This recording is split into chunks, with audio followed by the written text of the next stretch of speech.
Thank you very much. Welcome, Professor Warren.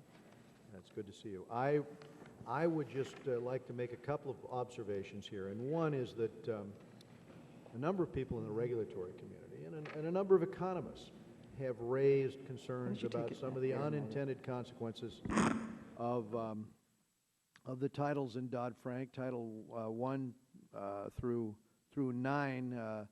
There are provisions throughout the legislation that wasn't really thought through. But Title 10 seems to be particularly problematic, and I'll explain some of the concerns.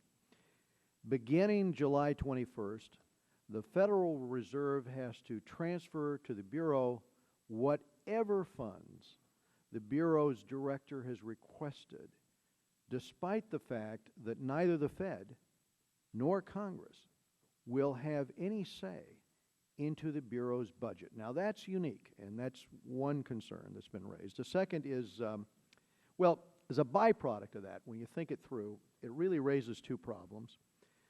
First, this agency will be able to act outside of the normal appropriations process and the way Dodd-Frank set it up, which means that it will not be held accountable for the actions taken. And the other problem comes from putting safety and soundness protection behind consumer protection in our regulatory structure. This is something you and I have talked about, but we've tried this model with the GSEs, and it did not work.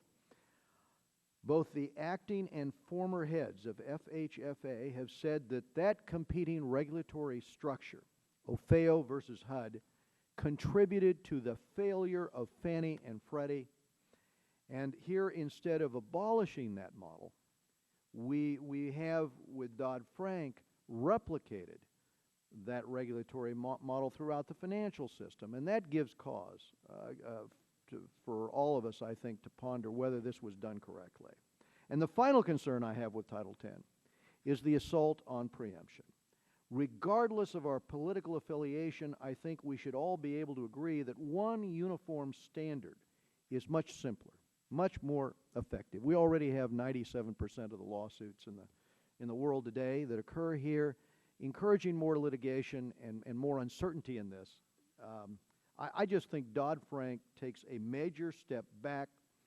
We now have every single state attorney general interpreting federal laws, and banks' subsidiaries will now have to comply with state consumer protection laws instead of one national uniform interpretation here. And I think this is going to be a boon for the trial lawyers, but it will do little to protect consumers or make our capital markets more competitive. So it's my hope this committee will take the next necessary steps to correct these failures in the Dodd-Frank legislation.